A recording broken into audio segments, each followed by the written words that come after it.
सबसे पहले तो कृष्ण जन्माष्टमी की आप सभी को हार्दिक शुभकामना, बधाई।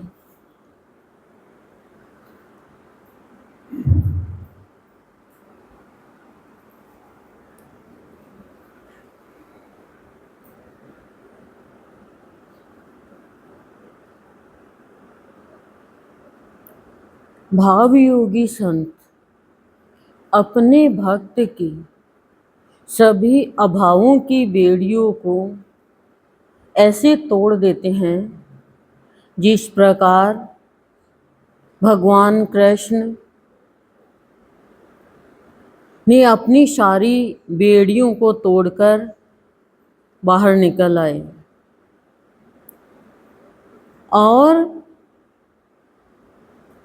जन्म धारण किस लिए किया? सर्वहितार्थ के लिए।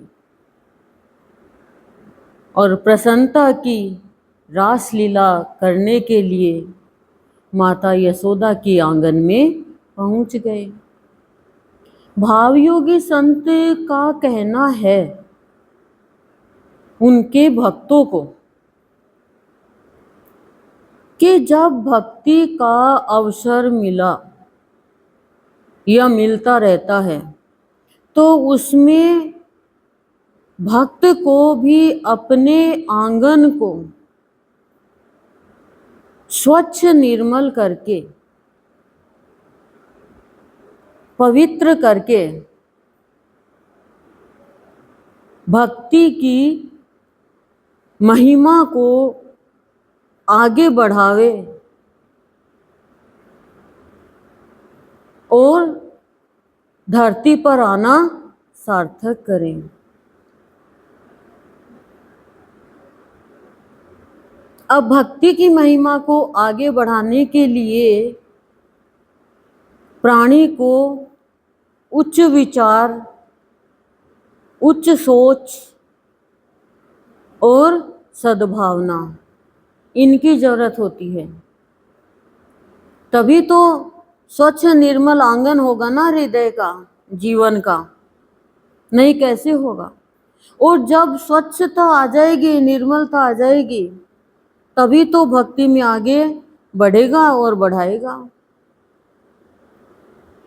और भावयोगी संत अपने भक्तों को भाव विभोर करने के अवसर प्रदान करते रहते हैं। बस प्राणी को समझ चाहिए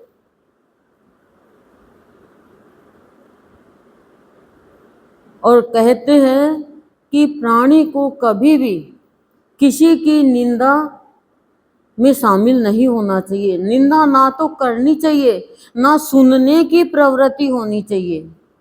और जब हो जाती है ऐसी गलतियां, जैसे कहते हैं अष्टमी के दिन भगवान कृष्ण आए, अष्टमी के दिन भगवती देवी आई, तो कह रहे हैं अष्टपास, अष्ट कर्म हमारे श्री कृष्ण खत्म करते हैं अष्टमी के दिन आकर के। वो ही हमारे सद्गुरुदेव श्री कृष्ण का रूप हम देखते हैं। श्री सद्गुरुदेव ने भावों की बांसुरी बजा के हमारे अंदर गोपी भाव प्रकट किया है और हमारी प्रवृत्ति निंदा की जितनी भी है वो सद्गुरुदेव वामन भगवान का रूप लेकर भिक्षुक बनकर हमारे सारे कष्ट, हमारे बुरे कर्म लेते हैं और कहते हैं तुम भावों में मेरे सिरमौर बन जाओ, फिर तुम्हें कोई विकल कर नहीं सकता और तुम भी किसी को विकलता नहीं दोगे।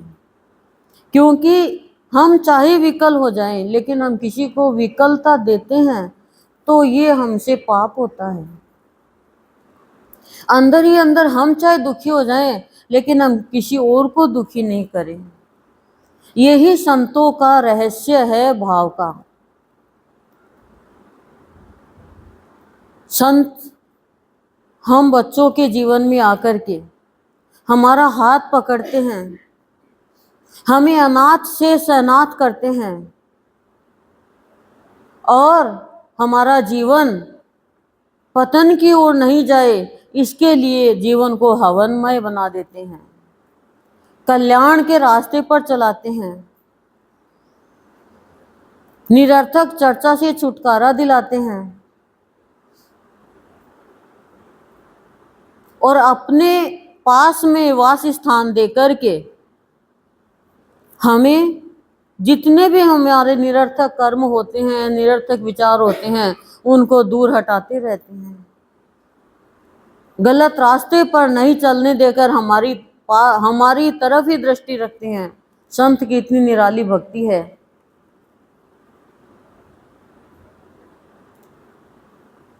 और यज्ञमय आहुति दिलाकर खिला खिला जीवन बनाते हैं और अपने सानिध्य में रखते हैं और हमारा मार्गदर्शन करते हुए हमें बार बार यही समझाते हैं कि भगवान कृष्ण आए, भगवान राम आए, विष्णु भगवान के अवतार हैं, लेकिन ये किस लिए आए, इन्होंने क्या क्या धरती पे आके, उनके गुणों को हम ग्रहण करें और हमारे अंदर देवीय शक्ति को जागृत करके हम इस संसार में कृष्णमय जीवन जी करके, यानी हमारे जीवन में वह आकर्षण हो। कृष्ण भगवान ने क्या किया, रासलीला भी करी, महाभारत का युद्ध भी जितवाया अर्जुन को, भक्तों की रक्षा भी करी, गोकुल में पहुंच करके रासलीला कर दी, मथुरा में पहुंच के दुष्टों का संहार भी किया। और भगवान तो छोटे रूप में ही संहार करने लग गए, पर भगवान चल के नहीं गए, असुर खुद गए भगवान को मारने। तो भगवान ने यही बताया है कि जो भी पापी है, दुरात्मा है, दुष्ट आत्मा है, वो भगवान के साथ भी गलत करेगा तो भगवान उसका भी उद्धार कर देगा, क्योंकि भगवान का तो हाथ भी लग गया तो उद्धार हो गया। वो तो भगवान के हाथों से मर गए, कोई भगवान के चरण से, कोई भगवान के हाथों से हैं। तो भगवान कह रहे हैं कितना निराला उनका जीवन। क्यों, जितने भी असुर भगवान के हाथों से मरे वो सब श्रापित थे। उन्होंने कोई बुरा कर्म किया था तो श्राप दे दिया, तो कहा द्वापर में भगवान कृष्ण आएंगे, त्रेता में राम आएंगे, उनके द्वारा तुम्हारा उद्धार होगा। तो भगवान आते हैं कल्याण के लिए, उद्धार के लिए, पर संत आते हैं हमारा उद्धार चुकाने के लिए और हमारा जीवन भाव की धारा में बहाने के लिए। संत एक ही बात कहते हैं कि आज जन्माष्टमी है, यानी श्री कृष्ण भगवान का आज के दिन अवतार हुआ, यानी भगवान का जन्मोत्सव है, अष्टमी के दिन रात को 12 बजे।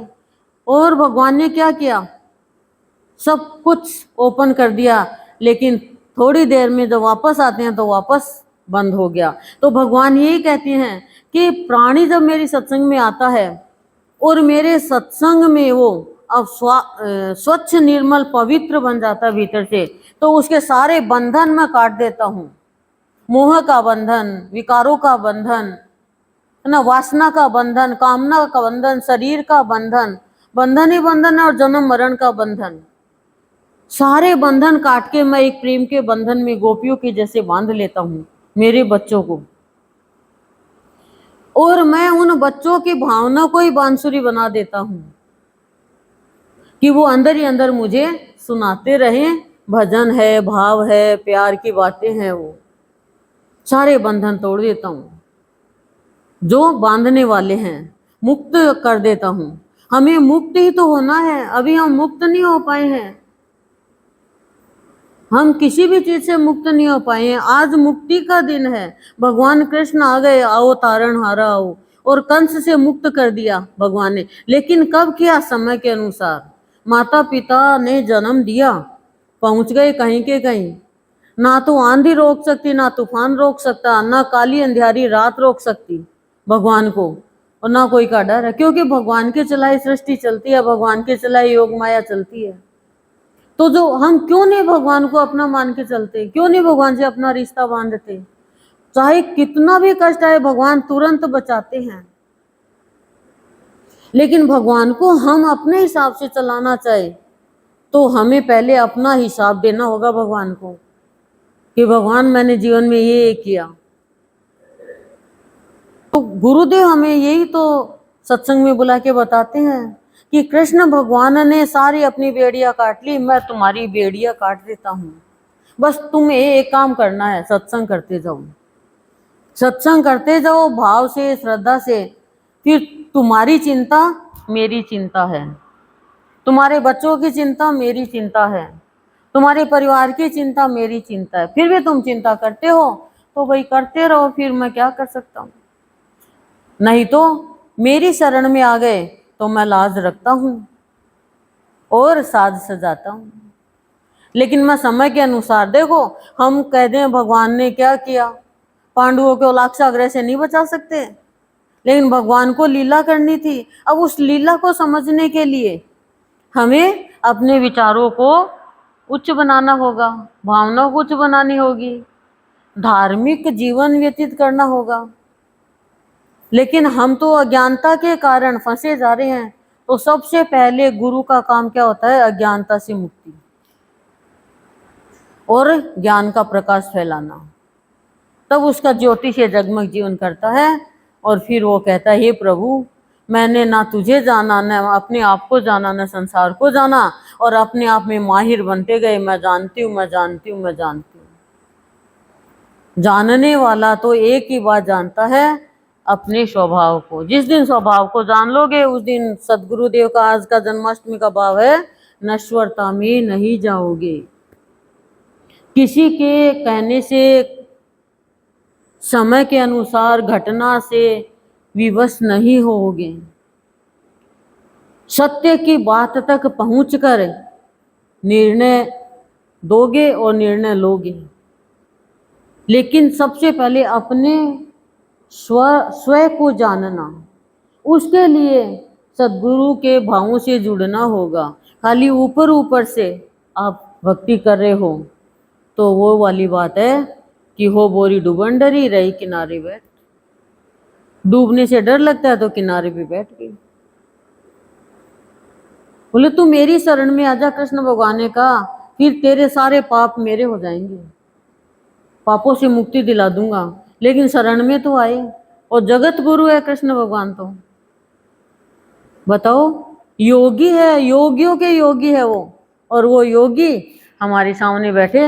इनसे योग कोई करेगा तो भोग से मुक्त हो जाएगा, भोग के बंधन से, रोग के बंधन से, और नहीं तो भोग और रोग से योग हो जाएगा और इनसे भी योग हो जाएगा।